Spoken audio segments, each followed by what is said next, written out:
Okay, so I guess you could say a surprise library haul reading recommendations. I do have some books to recommend. Was there more or less than last time? I think less, I want to say. But first, the movie, and then the books. I think I did this one before. Never ended up watching. I watched it, but no one else did. But it's kind of like a family movie. They want a comedy, and I can't think of any comedies apparently. It's what I wanted them to watch too. It's not definitely more of a chick flick than anything. So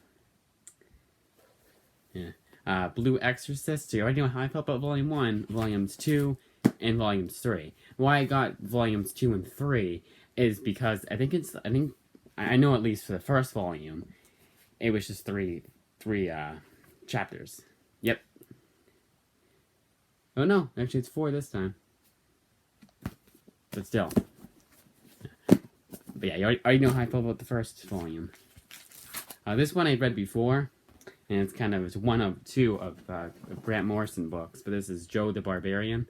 I liked it enough the first time. I feel like a reread is gonna make it. It's gonna well, yeah, I should say. Well, maybe make me feel better about it. I guess. Sounds so weird. This one I had gone off a whim. It was one that they were doing like a comic haul of, and they didn't say anything about whether it was good or not, good or bad or not. But this is Prophet. It started out as a Rob Liefeld creation, I believe, and it has to. You think that it have to be the same Rob Liefeld creation, but this one's by Brendan Graham with Simon Roy, Jeff Rain, and a bunch of people I don't know. So time will tell if this is actually good. I didn't look it up on Goodreads, so hopefully it is good. Hopefully it's at least enjoyable. And this one is another reread, and that's 7 to Eternity. I remember, I think I liked it enough, but I didn't want to continue with it. It's kind of like one of those books where I was like, yeah, I liked it, but will I finish it? One of those things. And then the only, because it was just the next day, basically. Actually, it was the next day. The only interlibrary loan book, and that is the final volume of Wonder Woman Earth 1.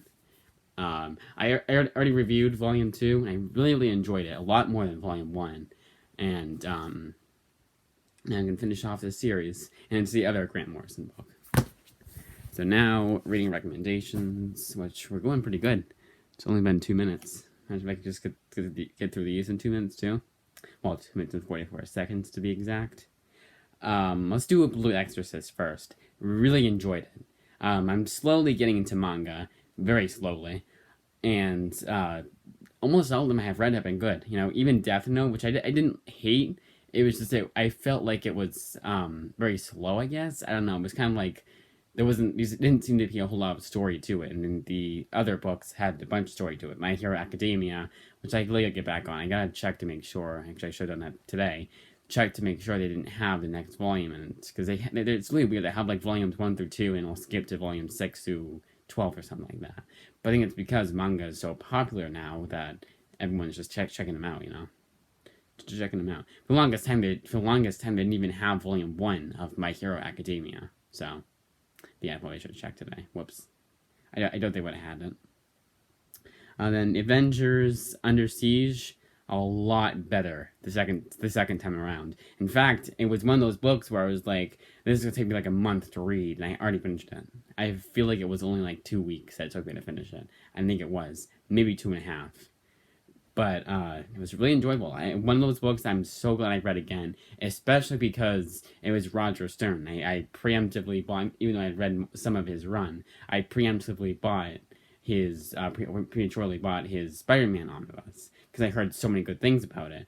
But before I was like, oh man, it's Roger Stern, I'm not a huge fan of his writing, but now I am. I want to get his Avengers run in an omnibus format. I have the first few issues, I think. Yeah, and I do. But I want to get the rest. Because he was on there for quite a while. Deadpool Classic, volume whatever. I think it was volume 5. Volume 4. Volume 5 is the one I'm on now. I say volume whatever because I can't keep track. It's the most recent volume I read. And I know which volume I'm on because I'll check the next one. And I really enjoy this series now. I think it's because they're getting to not an actual story, but it's more like what do you expect from what you would expect from Deadpool. It's not just, same old. With not same old, same old. It's not just like, oh, he does this and oh, he does that, and it's like you same old average story. No, it's actually good. It actually gets to what you'd expect from someone like Deadpool from watching the movies, especially. Not a whole lot I can say about it. It's just really enjoyable, and I'm so glad I gave it a 50th chance. And these were all issues I had not read before, which is even better. Then Thor by J. Michael Straczynski, just as good as I remember it. The one thing I didn't like about it was the whole the conversations between Donald Blake and Thor. I felt were very slow. That's about it. Everything else is perfect. J. Michael Straczynski is one of my favorite writers. But then I'm like, what haven't read by him? I'm like, oh, Spider-Man and Thor. That's about it. I'm like, okay. I think I've read more from J.M. DeMatteis. Curse Words, the last volume they had, I'm really annoyed at that because they only had 2 more volumes in the series and they've been done. I wish I at least had those 2. I really enjoyed it. It's kind of funny because it's Charles Soule, who he's not terrible, but he's not just he wouldn't be my first pick. But it's really enjoyable. And then Tokyo Ghost. It's really ironic that Rick Remender wrote this series because it's one of those books where oh, get off the internet's terrible, and then Rick Remender is constantly on the internet. He's constantly he seems to be, at least from what I've been told. He's constantly on Twitter, having a bunch of bad takes and going after fans, one of those kinds of guys. So it's super ironic he writes a story like this.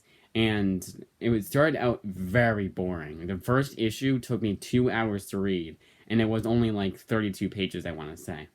But after that, it picks up a lot better. I don't know what it was with that first issue. Maybe I had way too high hopes, and then they were lowered to the absolute bottom because that first issue was extremely tedious.